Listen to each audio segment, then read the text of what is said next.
Agora sim. Ei. Salve! Boa noite.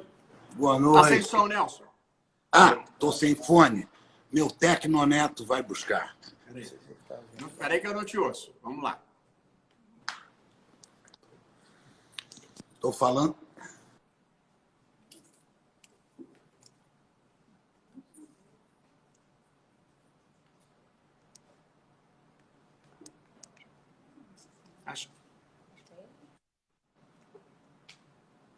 Ainda não te ouço. Olha que coisa ruim. Mas vamos acertar. Ué, tô aqui no... Tá me Agora ouvindo? te ouvi. Agora? Agora sim. Ei, Tá ótimo. tudo Então, bem? tudo ótimo. Prazer. Olha, a gente já entra direto ao vivo, não podemos nem conversar um pouquinho fora Vamos do ar. direto. Mas é um prazer e uma alegria ter você aqui. Viu? O tempo tem te tratado muito bem. Me sinto muito honrado de estar aqui, porque você é uma pessoa dos raros homens públicos que eu admiro e que eu acompanho a sua carreira. Você me representa, hein? Ah, coisa boa de ouvir. Deixa eu te falar, vou fazer uma abertura formal e depois a gente vai ter um papo totalmente informal. Desculpa eu estar de terno e gravata, mas eu estava cheio de audiência aqui, não consegui botar um modelito mais adequado para conversar com um ídolo pop como é você. Então, formalmente aqui, boa noite a todos, dando seguimento ao ciclo de conversas que tenho mantido com autores e autoras relevantes do Brasil. Nós hoje estamos recebendo ninguém mais, ninguém menos do que Nelson Motta, um homem que viveu muitas vidas em uma só. Eu li Nelson horizontalmente, linha por linha, o seu extraordinário livro com este sugestivo título que conta a história da sua vida.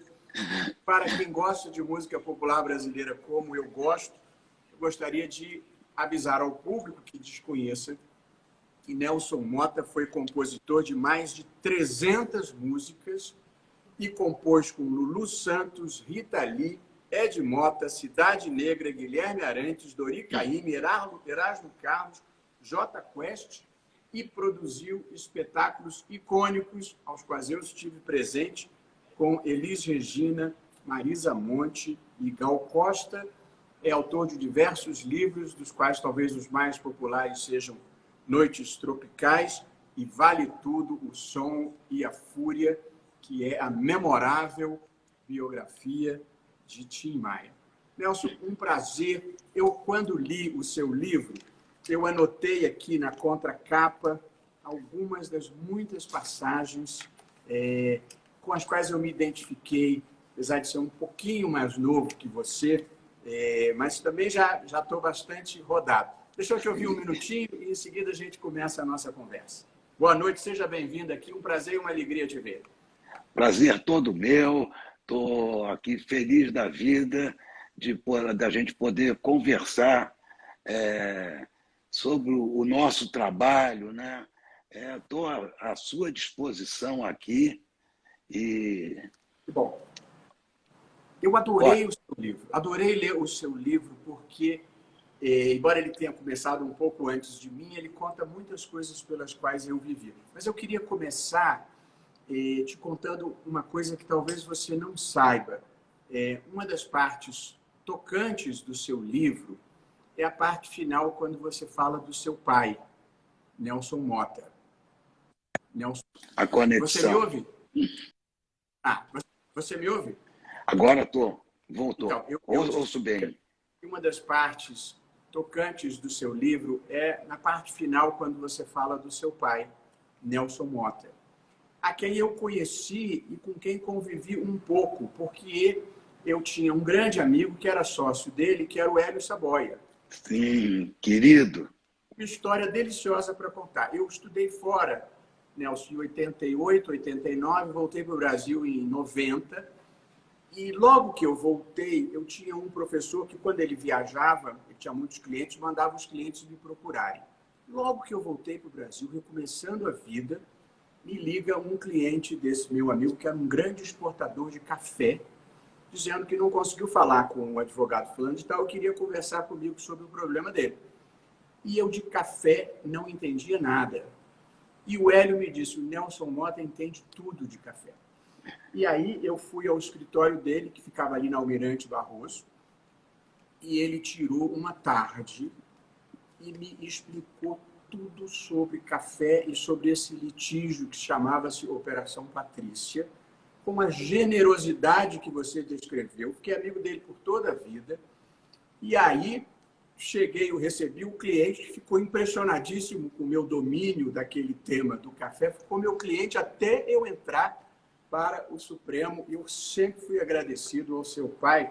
E essa característica de que você narrou, que era um sujeito do bem, de bem a generosidade. Foi um traço. Meu pai é a prova viva que a generosidade compensa. Né?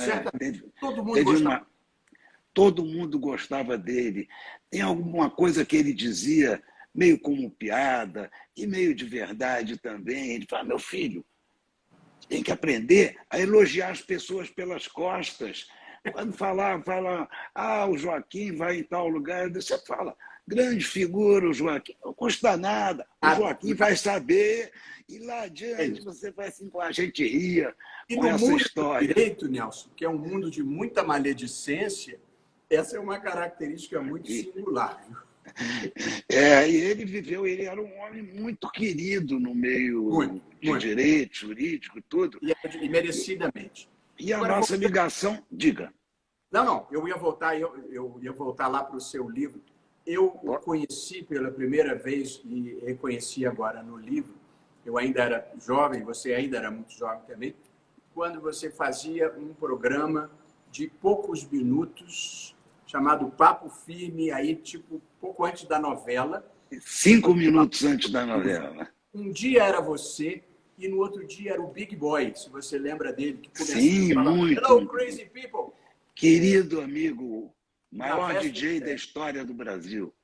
E eu me lembro de você desde essa época, que era a minha primeira juventude. Eu sempre fui apaixonado por música, Nelson.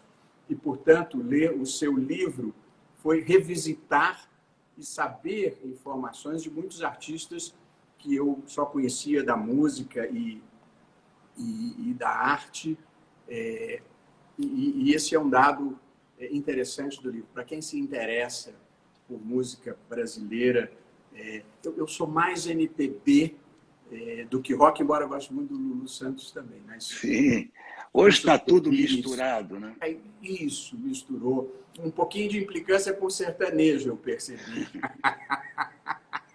Dos roqueiros em geral. É verdade. Meus amigos roqueiros também implicam.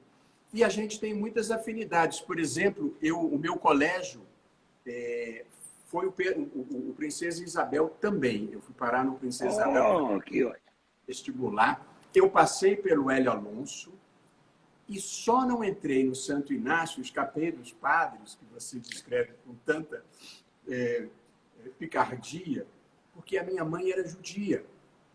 E, portanto, eu não tinha passado pelos ritos católicos. Quando a gente muda para o Rio, eu sou de Vassouras.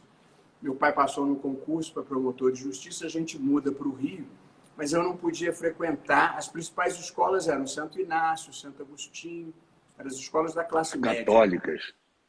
E eu não podia porque eu não tinha participado dos ritos católicos que eles exigiam, nem a minha mãe queria. E aí eu tive que fazer admissão para o... Havia 2 grandes colégios públicos, era o Pedro II, que você esteve, e o Pedro Álvares Cabral, que ficava ali em Copacabana, na República do Sim, me lembro. Que era uma escola modelo. Eu passei por Pedro Álvares Cabral e estudei lá. Mas conta um pouquinho, assim, você viveu tantas fases da sua vida, em tantos lugares diferentes, lidou com tantos artistas diferentes. Eu vou escolher alguém assim. Fala um pouquinho do Caetano Veloso, que é um dos ídolos da minha geração, seu convívio com ele. Olha, e é um dos mais queridos amigos também, né? Eu conheci o Caetano na noite de estreia da Maria Bethânia em São Paulo. Desculpe, no Teatro Opinião, no espetáculo Opinião. Ela substituindo a Nara Leão. Maria Bethânia com 19 anos, né? Eu tive esse privilégio. E ainda tive... Carcará? cantando Carcará, cantando com o Zequete e com o João do Vale. Aquele foi o primeiro espetáculo de oposição depois do golpe militar. E naquela mesma noite eu fui no camarim, todo mundo estava eufórico ali, que a Maria Bethânia era uma força da natureza, ela era o oposto da Nara Leão, que era uma garota de Copacabana, com uma vozinha doce. Maria Bethânia, com aquele vozeirão, né, era quase uma entidade já. Então, foi uma comoção grande, porque também no final do show ela cantou a música É de Manhã, disse que era do irmão É de Manhã, que o galo cocorocou. Aquilo foi uma sensação. E o irmão dela estava ali no camarim, cara magrinho, parecia meio chateado. Ali foi aí que eu conheci o Caetano Veloso e foi aí que eu me apaixonei musicalmente pelo Caetano Veloso, com essa música em que ele teve a audácia de terminar e foi por ela que o galo cocorocou. Isso na Bossa Nova de Ipanema, ali, de barquinhos e diminutivos, tudo, era uma virada. E quando eu conheci o Caetano pessoalmente, eu fiquei eu e toda a minha turma aqui do Rio, que era o Edu Lobo, o Dori Caymmi, o Francis Raime, o Chico Buarque, Toquinho, todo mundo ficou louco ali com o talento dele. E essa... Poxa, já me perdi aqui do que eu estava falando. Do Caetano, de quando quando eu conheci, aí todos ficaram loucos com o talento dele e com um passo adiante que ele dava na estética da bossa nova. Embora ele fosse totalmente gilbertiano, de raiz, ele trazia elementos regionais da música riquíssima da Bahia, que não se conhecia nada no Rio. Ele trouxe esse passo adiante. Ele, Gilberto Gil, a geração dos baianos aí. Daí nunca mais nos separamos. Estive com ele no exílio, estive com ele em grandes consagrações, produzi o show da volta dele ao Brasil do exílio, né? Foi uma coisa... E a Elis? A Elis também, eu conheci desde o início. Ela tinha uns 19, 20 anos, quando a nossa turminha do Rio viu a Elis na televisão, em preto e branco, ali com um capacete de laque, assim.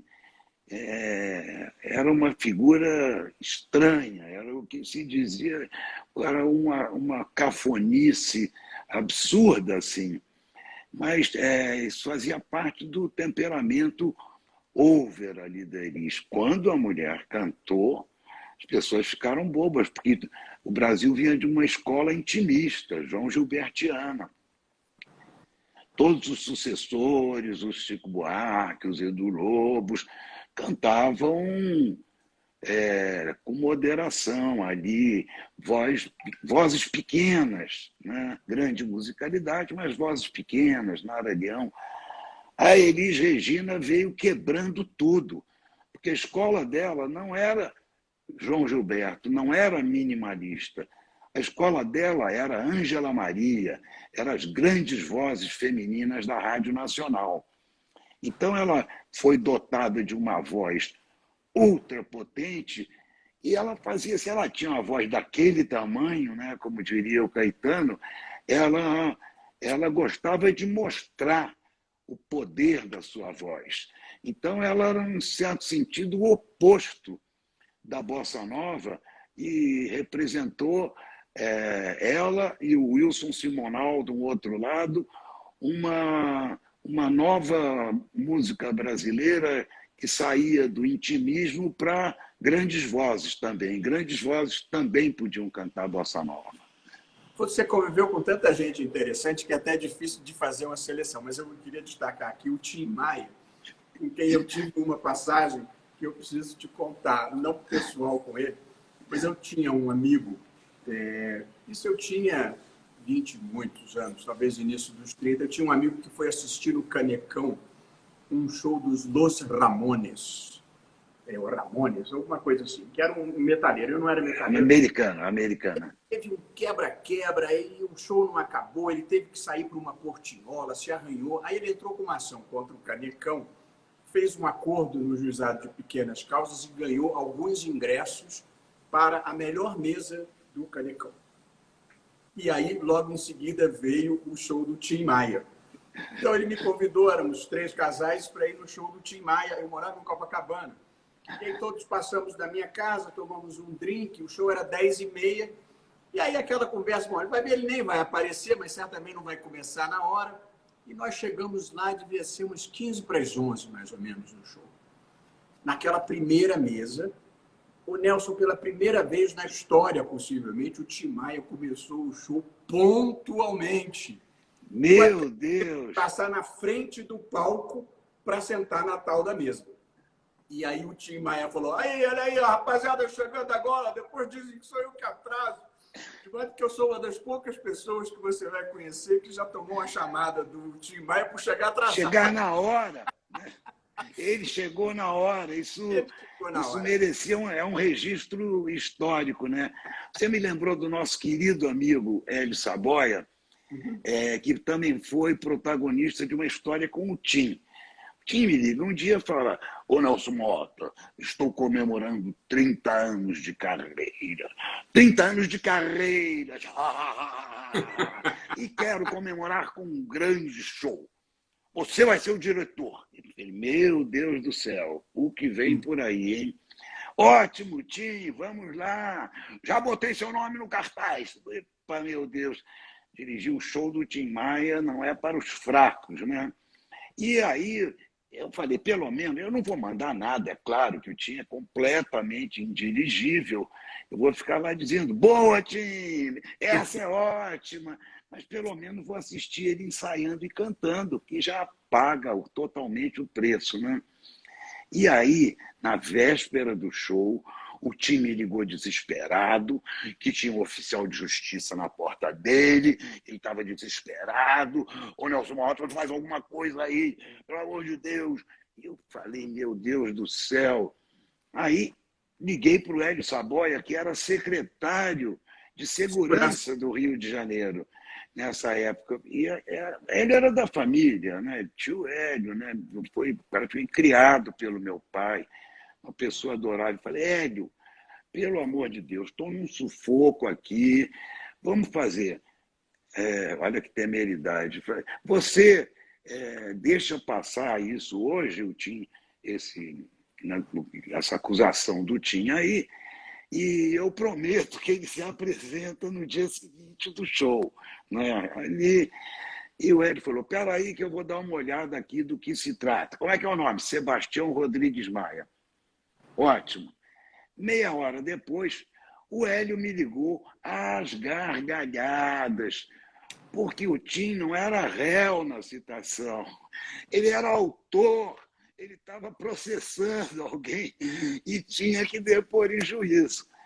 Então o Hélio foi a salvação da lavoura e assistiu o show do Tim. E ele foi? Foi. O Tim foi, esse show ele foi. Com a banda Vitória Régia. Banda Vitória Régia. E você também conviveu com o Roberto Carlos. Fala um pouquinho. Bastante, né?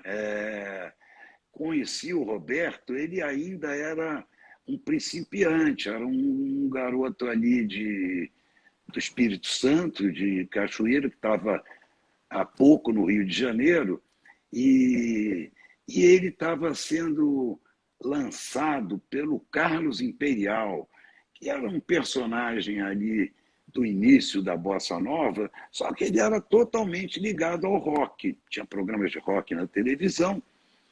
E estou numa festa de Bossa Nova e vem o Carlos Imperial e diz que vou apresentar o príncipe da Bossa Nova. Meu Deus, já tinha tocado o Roberto Menescal, Nara Leão, Baden Powell, sei lá quem.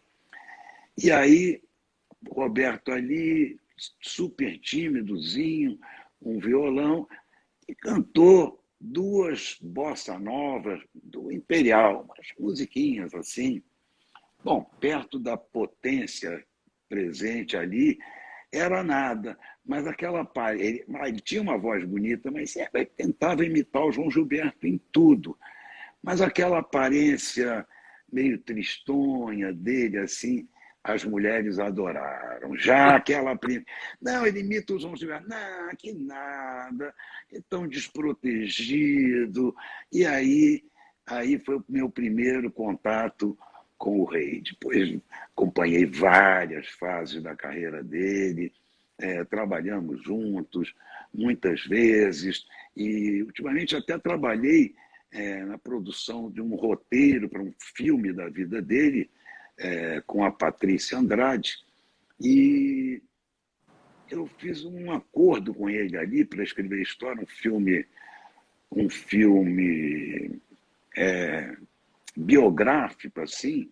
Falei, Roberto, o personagem tem que ser humanizado, porque você não está mais entre nós, já virou uma entidade, assim, completa. Ninguém acredita que você tem existência real, que você sofreu, que você pagou mico, que você foi traído, igual todo mundo.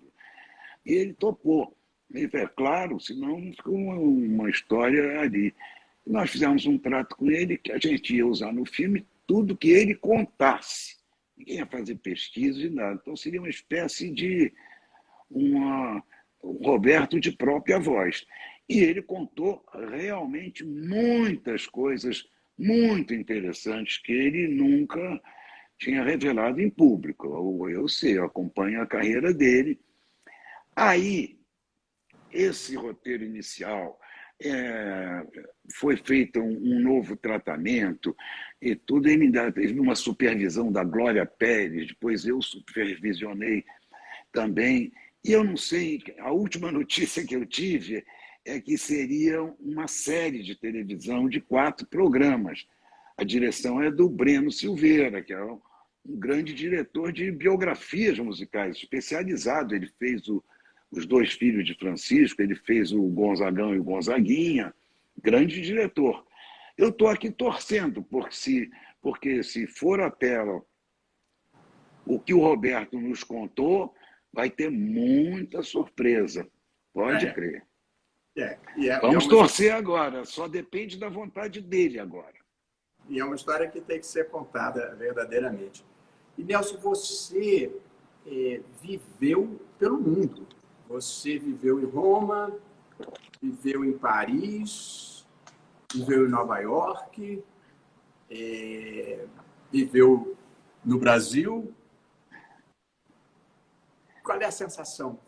Olha, eu sempre... lugares, tirando o Brasil.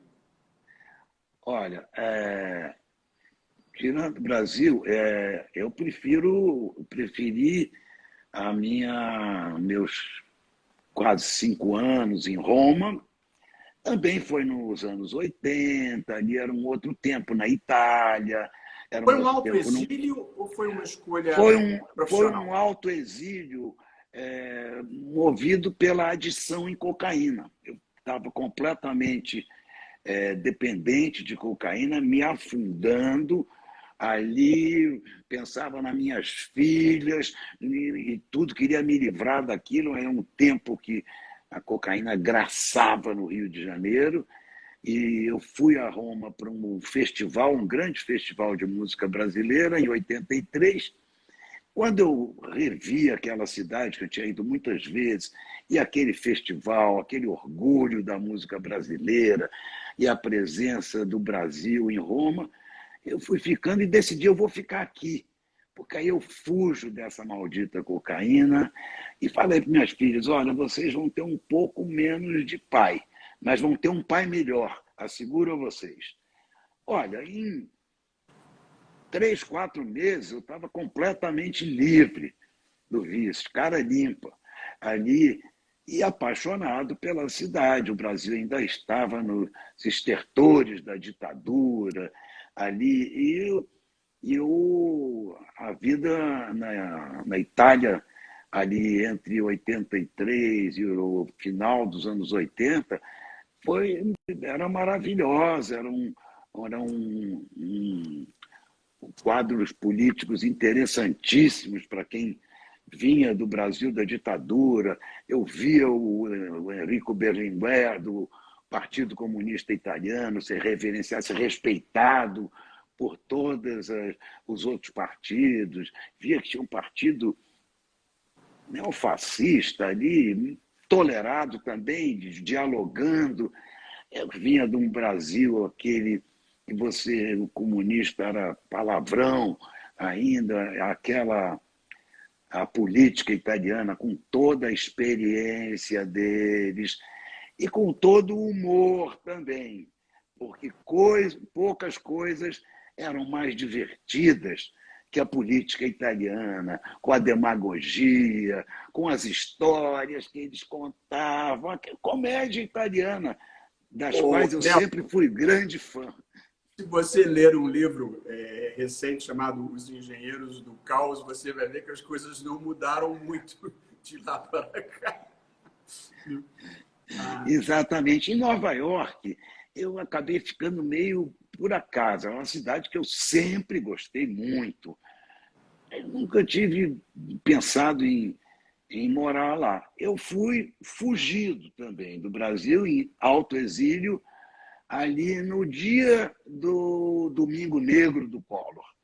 No dia ele pediu a população de camisas pretas, camisas amarelas, verde e amarelas, né? Sei lá o que ele pediu, e eu vi domingo de manhã todo mundo na praia, até cachorro de preto ali.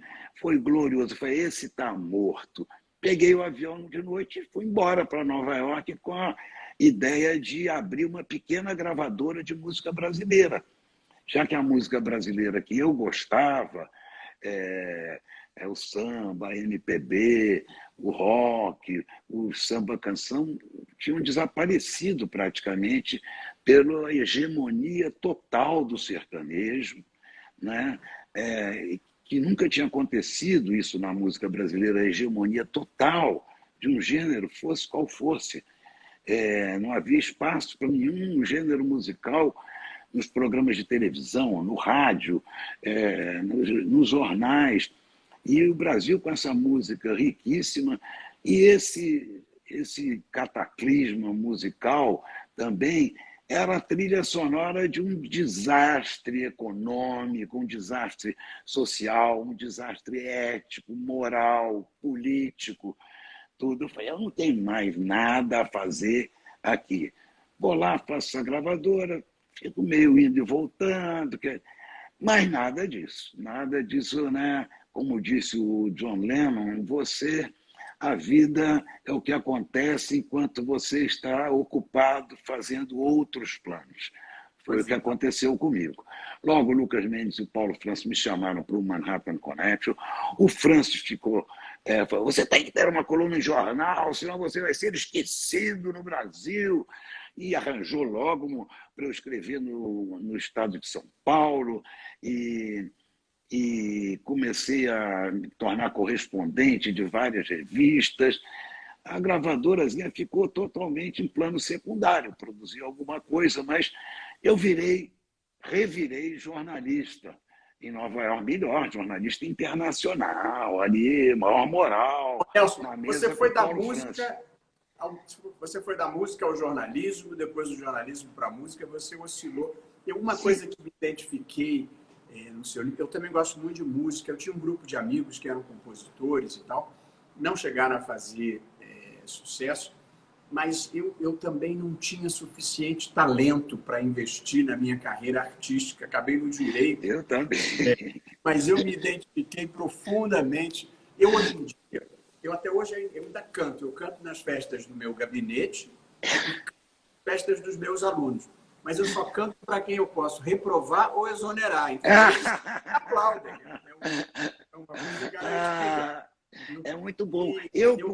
Nelson, todas as sextas-feiras eu tenho um Twitter. Depois que eu virei presidente aqui do TSE, eu precisei ter um Twitter que é para ter uma comunicação direta com os jornalistas, com a imprensa, claro. com a população. Mas eu, às sextas-feiras, passei a fazer, toda sexta-feira eu faço uma dica cultural de um livro, uma poesia ou um pensamento e uma música. Então, toda semana eu indico uma música. Uma das primeiras músicas que eu indiquei foi de uma mulher que você lançou, que eu acho que é extraordinária, que é a Marisa Monte, Sim. que tem essa música belíssima, embora triste, chamada Depois, que eu considero uma das joias da música popular brasileira. Como foi lançar uma grande estrela? Foi uma grande aventura com um final feliz, né? Foi uma grande sorte para mim encontrar aquela cantora de 20 anos com aquele talento todo e com a ambição, não de ser rica e famosa, com a ambição de ser uma grande cantora de palco. Mas isso ela não fazia por pouco, o ídolo dela era Maria Callas, né? Então ela igual o Caetano, eu sempre quis muito, né? Marisa sempre quis. E ela foi para a Itália numa tentativa de estudar música lírica, fazer carreira em ópera e tudo, e detestou aquilo. Achou chatíssima aquele mundo acadêmico e careta e aquele mundo ultra competitivo da ópera. Ela teria que morar fora do Brasil, isso ela não queria de jeito nenhum. Ela me disse, vou voltar para o Brasil e quero ser cantora popular. Quando ela voltou, voltei pouco depois, e aí falei, vamos fazer como deve ser feito isso. Usei toda a minha experiência de produtor de discos, de Elis Regina, de tanta gente, toda a minha experiência de crítico musical, para fazer esse trabalho, onde nós não fizemos nenhuma, zero, zereta de concessões a nada. Vamos fazer o mais bonito que nós pudermos. Vai ser popular, vai ser... Não interessa. Mas é música velha, é regravação. Vamos escolher as mais bonitas. Mas são gêneros muito diferentes. Não interessa, interessa o resultado. E assim foi o lançamento da Marisa, que eu tinha certeza que seria uma grande estrela, com certeza absoluta. E depois, a grande surpresa foi que, já a partir do seu segundo disco, a Marisa se apresentou como uma compositora. E, ao longo da sua carreira, ela se tornou uma das maiores compositoras do Brasil. Isso é incontestável. Os trabalhos dela com os seus parceiros, Arnaldo Antunes, Carlinhos Brown, especialmente, ela tem várias parcerias, ela é sempre aberta a novas colaborações, as parcerias dela agora com o Chiquinho Brown, que é o neto do Chico Buarque, o filho do Carlinhos, que é um fenômeno, esse garoto é um fenômeno, a Marisa já botou o olho lá, então ela se rejuvenesce com isso. Uma das grandes virtudes da Marisa, além do talento artístico, musical dela, é a inteligência. A Marisa é muito, muito, muito inteligente. É uma inteligência discreta, assim, mais profunda, eficiente, inteligência velha. Marisa tinha uma antiga cozinheira da família, que viveu muitos anos com ela, a Nazaré, que falava assim, Marisa já nasceu adulta. Então, tem essa sensação, a maturidade das decisões dela, a carreira exemplar que ela faz. Ela fez um Nelson aqui em Brasília, já deve ter uns 2, 3 anos, lindíssimo, com o Paulinho da Viola. Ela e o Paulinho da Viola, que foi uma combinação muito feliz. E eu estive com ela uma vez, ela veio despachar uma questão de direitos autorais, ou de ECAD, e realmente é uma pessoa talentosa. Eu fiz uma listinha aqui de nomes e vou pedir para você acrescentar alguns. Mas são nomes que eu gosto, mas estou tentando adivinhar a sua cabeça, tá? Tá. João Gilberto, Tom Jobim, Caetano, Chico, quem mais? Bom, esses são meus... Eu acho que o João Gilberto é uma categoria à parte. É o orixá, pai de todos, ali dos meus grandes ídolos musicais, né? Meus meus contemporâneos e amigos, Chico, Caetano e Gil, né? São extraordinários. Outro que talvez seja também uma entidade à parte é o Jorge Benjor, né? Porque nunca se viu swing igual, nada se viu parecido com aquele Ele estilo. sumiu, né? Hã? Ele sumiu, né? Ele está meio recolhido, que ele separou da mulher, está morando no Copacabana Palace, está solteiro ali, né? Mas Fofoca. Fofoca. você vê, todo mundo gosta, né? Mas é público isso. Esse é um dos meus grandes favoritos, porque ele inventou um estilo, ele fez a fusão impossível entre o samba e o rock, né? Tanto que ele se chama, o gênero dele é o samba rock. Não é samba rock, é o gênero Benjor, né? Aliás, você descreve a Maria Alcina cantando, salvo engano, Meu Filho Maravilha, né? Sim, No aquilo. festival.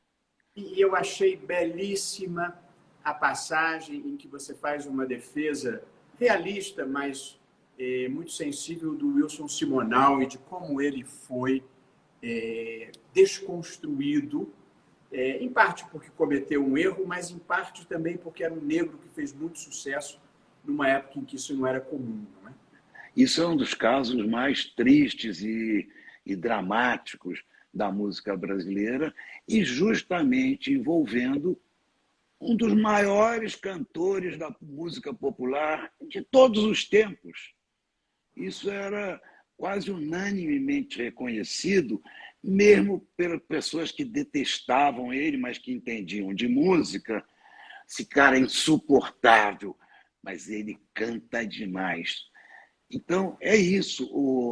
Então, ele errou, ele fez uma besteira, ele pediu para amigos dele do DOPS, só ter amigos no DOPS já é comprometedor, para sequestrar e torturar um contador lá que ele achou que teria roubado no escritório dele. Resultado, o contador denunciou ele foi processado, julgado e preso pelo que ele fez. Depois saiu, acho que ficou um pouco, uns 2 meses, mas puxou cadeia comum ali. Só que com isso ele foi enterrado vivo. Ele se tornou um zumbi, um morto-vivo na música brasileira. As lojas não vendiam mais discos dele, nenhum jornal falava o nome dele, nem para falar mal.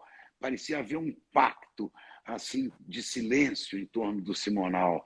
Todos os artistas invejosos e que foram menos do que o Simonal, no fundo, estavam felizes ali.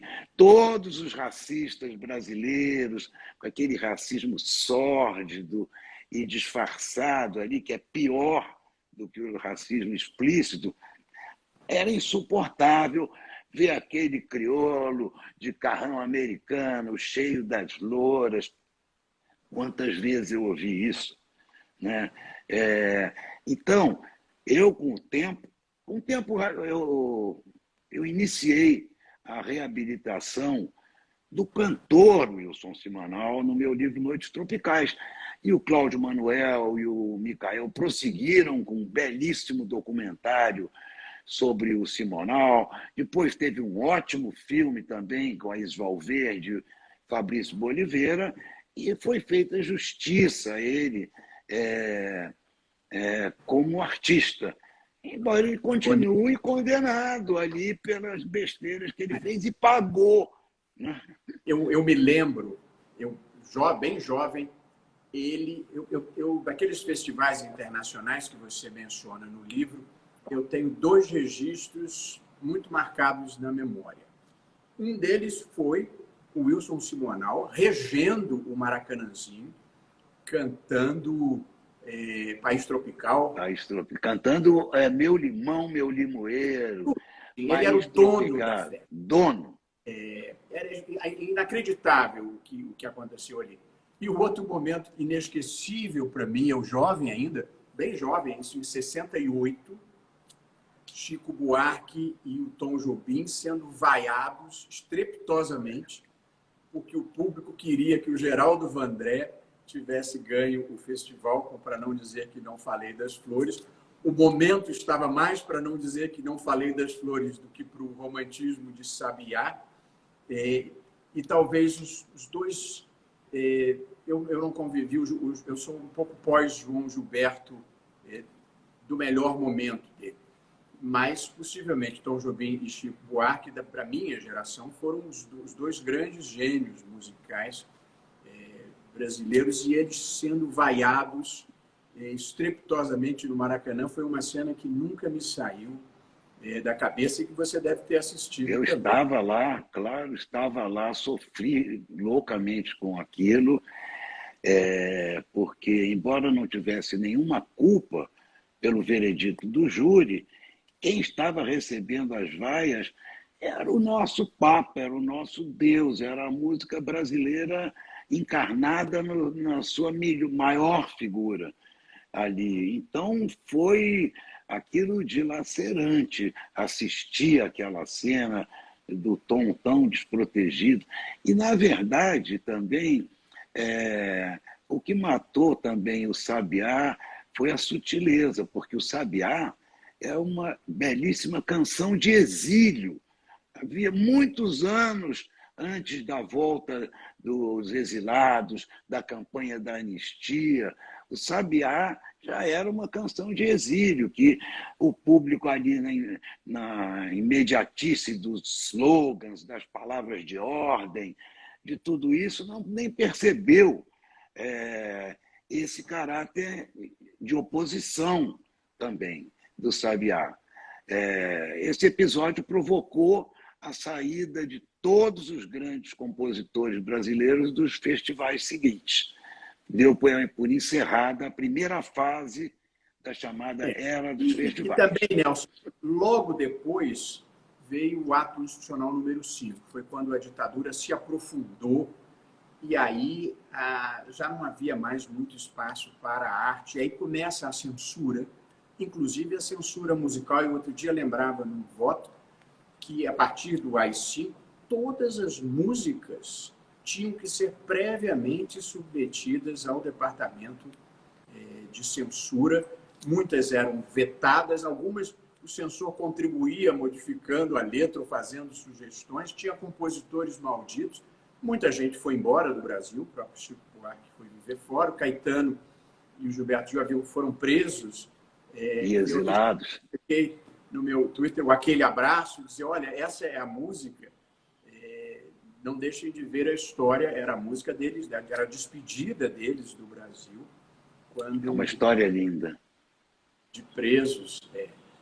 E, Nelson, você também foi um homem de livros, de leituras, além de ter escrito muitos.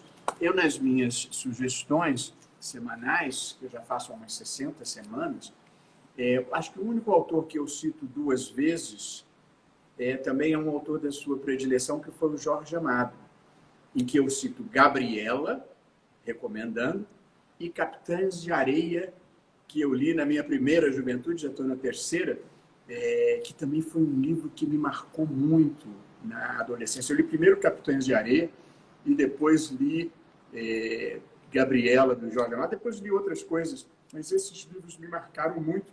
E você narra muitas temporadas na Bahia. Minha chefe de gabinete aqui é da Bahia.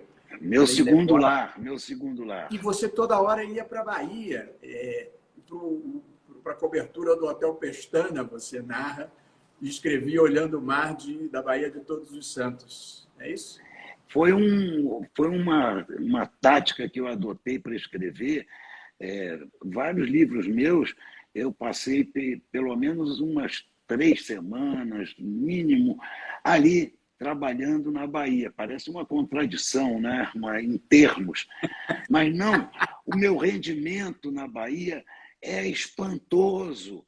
Eu escrevia 8, 10 páginas por dia. Né? Quem escreve sabe. Isso é um absurdo. Você escrever 8, 10 páginas num dia, seja de ficção ou de não ficção, é um absurdo. E estava ali feliz da vida, ainda saía de noite, aquele mar da Bahia, até aquele tempo baiano, o João Baldo me dizia, meu queridíssimo amigo, dizia que o tempo baiano é bom para escrever, porque você reflete mais sobre o que vai escrever. Eu sei que tudo favorece, e agora, para completar, agora me casei com uma baiana também, estou indo à Bahia mais do que nunca. Aguardem que vem livro novo aí. Quando eu estou indo para a Ah, Bahia, é livro novo. Você aliás, quer que eu linda indique um livro, definição. Luiz? Quer que eu indique um livro? Pode Oi? indicar. Olha, eu li esse livro Torto Arado. Fiquei Ah, eu li. muito impressionado também. E depois li, mais recentemente, um livro muito divertido, muito bem escrito, da Giovanna Madalosso, que é uma nova escritora, e o livro se chama Sweet Tóquio. Sweet Tóquio é um apelido que ela deu a um quartinho de empregada mínimo que ela tinha na casa, e é a troca de é o conflito entre uma patroa e a empregada que raptou o filho, que gosta mais do filho do que a patroa. É tudo isso o livro. Livro extraordinário. Adorei. Bacana. Giovanna Madalosso. Eu adoro novos escritores, assim, a descobrir, curtir e compartilhar. Então, deixa eu te contar. A minha vida é dura, viu? Julgar é uma. Eu fui advogado há 30 anos. Julgar é uma atividade penosa e estar no espaço público no Brasil nesse momento é penoso. Você é vidraça de todo tipo de ataque, de todo tipo de gente, mas estar na vida pública é estar sujeito a isso e eu não me queixo, não. Mas a vida também me proporciona bons momentos, como estar aqui com você nesse momento e com uma conversa como essa que nós estamos tendo, que eu tive com o Itamar Vieira Júnior, o autor Sim, do Parado, que talentosíssimo. é um dos best-sellers da temporada. Eu até fiquei surpreso porque é um livro Eu duro. também. É duro, é Desse, seco, não faz virou um concessão. best-seller. E ele escreve 300 mil primorosa. livros é um sinal animador, né, do Quantos livro livros? como esse. Mais de 300 mil, eu ouvi. Extraordinário. E não é um livro Extraordinário. fácil. É É um duro, né? livro duro, uma história Mas é dura, uma história irresistível. que ele conta com Irresistível. mais. Mas não é assim, Eu um gostei, livro leve. gostei muito. É um dos que eu recomendo. Você estava falando Gostei. do seu amor na Bahia. Você namorou um bocado, hein? Mas agora estou totalmente aposentado, né? Eu digo para minha mulher que eu estava esse tempo todo me preparando para ela.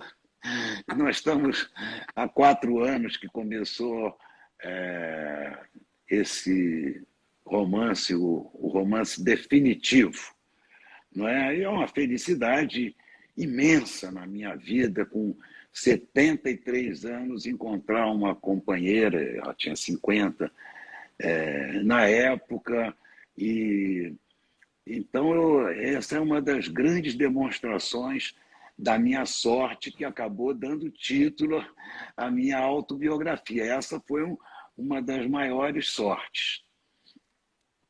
Coisa boa. É realmente uma coisa boa. Dizem que no amor e na medicina não há sempre nem jamais, mas você está convencido que foi o definitivo, achei bem bacana. Eu tenho experiência E suficiente para não ter ilusões, né? Isso é muito engraçado, me lembrei. Logo que eu fui morar em Nova York, eu sempre procurava o Paulo Francis quando ia lá. Daí cheguei em Nova York e falei, Francis, enchi do Brasil, vou morar definitivamente aqui. Veio mala e cuia com as filhas de cacete. Ele olhou para mim e falou assim, agora você vai perder suas últimas ilusões. E eu perdi mesmo, tinha toda a razão. os lugares são o que a gente leva, né? Na verdade, Sim. a gente não consegue fugir da gente mesmo. Eu me lembro também, bem jovem ainda, que você era jurado. Eu me lembro primeiro você era jurado no programa do Flávio Cavalcante. Sim. Ele tinha 2 programas. E eu era jovem, isso deve ter sido aí anos 60, portanto não tinha Sim. muita cabeça política. Ele era muito boicotado, porque era um sujeito que apoiava o regime militar, mas ele fazia esse programa que era A Grande Chance, né, em que você era jurado junto com uma coleção, digamos, plural de Sim. Era um programa de calouros metido a besta, assim, a grande chance. O Flávio exigia que o júri comparecesse de smoking, para ficar mais sério. E ali é importante que se revelaram, ali foi o programa que premiou a Alcione e o Emílio Santiago. O Flávio tem o Emílio crédito. Santiago também Foi revelado também na Grande Chance, ganhou uma edição da Grande Chance. Foi bom você me lembrar do Emílio Santiago. A Alcione eu já recomendei mais de uma vez nas minhas seleções musicais. Ela é extraordinária também. E o Emílio Santiago também era notável. E depois você foi parar no Chacrinha. E aí? Um dos tempos mais divertidos da minha vida. Eu fui júri do Chacrinha. Durante uns 6 meses, assim, a sensação naquele auditório, tinha ar-condicionado, era no Teatro Fênix, abarrotado de gente, o palco, aquelas chacretes, e era um baile de carnaval multiplicado por 100. O ambiente ali, aquele calor, pessoas pulando, suando. Eu nunca fui em nenhum ambiente igual na minha vida, nem raves, shows de rock, nada disso chega a São João, nada disso chegava perto de um programa do Chacrinha ao vivo. O domínio que ele tinha sobre a plateia, as piadas que ele fazia. E ele ainda tinha uma característica que nos intervalos, roda, ele do comercial, ele continuava no palco ali entretendo, fazendo o público cantar junto, para não esfriar. Quando voltava ao ar, aquela explosão, essas pessoas saíam de lá cheias de confete, de farinha de trigo que ele jogava em cima do público. Alguns com bacalhau na mão, né? Bacalhau na mão. Ele era um fenômeno de comunicação, um grande entertainer brasileiro maior, que marca profundamente uma época do Brasil, que foi principalmente no período militar, que o Chacrinha era uma permanente ameaça aos bons costumes, graças a Deus. E fizeram um musical com ele belíssimo, que o Stepan Essessian era o Chacrinha. Genial, genial. Muito feliz. Você sabe que eu sou parceiro do Chacrinha, porque teve um carnaval, eu não sei porque, eu fiz uma marchinha ali, eu adoro marchinha de carnaval, e se chamava Pão, Amor e Anarquia. Eu falei, porra, só o Chacrinha para gravar isso. Não me lembro de nada que tinha, era uma besteirada qualquer. Aí eu levei para o Chacrinha e falei, olha aqui, Chacrinha, pô, você podia gravar essa música. Pão, Amor e Anarquia, Nelson Mota. Aliás, as duas únicas pessoas no mundo, na minha vida, que me chamavam de Nelson Mota por completo eram o Tim Maia e o Chacrinha. Eles devem ter os motivos dele. E Nelson Mota, aqui, e falou, só se eu for parceira, é claro, Chacrinha, o que ele pedisse, eu dava então de Nelson Mota e Chacrinha, Pão, Amor e Anarquia. Foi um fracasso absoluto, mesmo com a gravação do velho e tudo, mas é uma glória ser parceiro do Chacrinha. O Nelson, a gente está chegando ao fim, o que é uma pena, passa rápido. Para certas coisas o tempo é nosso amigo, mas para algumas ele é nosso inimigo, né? Às vezes a gente quer que ele passe mais devagar e ele passa muito rápido. Uma outra coisa fascinante do seu livro é que as pessoas geralmente contam só as vitórias, né? O seu livro conta vitórias e derrotas, o que é muito importante na vida, até porque as pessoas veem alguém fazendo sucesso e acham que a vida de quem faz sucesso foi uma vida só de vitórias. E você narra os momentos difíceis, os momentos também de insucesso, que acabam construindo a pessoa que a gente se torna, que é uma pessoa mais completa e que evolui ao longo do tempo. Eu E com recebi o um tempo, sinal aqui que... eu aprendi a amar as derrotas também. Porque foi nas derrotas, nos fracassos, que eu aprendi. Ninguém aprende com sucesso, sucesso só no ego, mas você não aprende nada. Pelo contrário, pode amolecer e levar um tombo. Tudo que eu aprendi quase foi no erro, no fracasso. Ok. Querido, eu queria te agradecer esse momento de totalmente lúdico de poder conversar com uma pessoa que foi testemunha, eu diria, da história musical brasileira. Foi testemunha e protagonista ao mesmo tempo, lançou pessoas, produziu shows maravilhosos, compôs músicas com essa empatia que você irradia. O livro inteiro que fala de centenas de pessoas, só tem um desafeto, e assim mesmo você não usa nenhum adjetivo muito negativo. Era um colega de júri no Flávio Sim, sim. É a única mensagem, é a única menção que não é gentil. Enfim, eu queria te agradecer esse tempo, queria te agradecer a possibilidade de ter lido o seu livro com prazer e grande proveito. Nós não falamos do meu Sem Data Vênia porque não tinha espaço, a gente tinha que falar do seu mesmo. E te agradecer por tudo que você é, tudo que você representa e pela boa memória que você me traz do seu pai, que era verdadeiramente uma pessoa admirável e muito querida. Que você continue sendo feliz com a Drica. Saúde, paz. Muito obrigado. Fiquei muito feliz. E me diverti muito também. Muito obrigado. Grande abraço. Um abraço.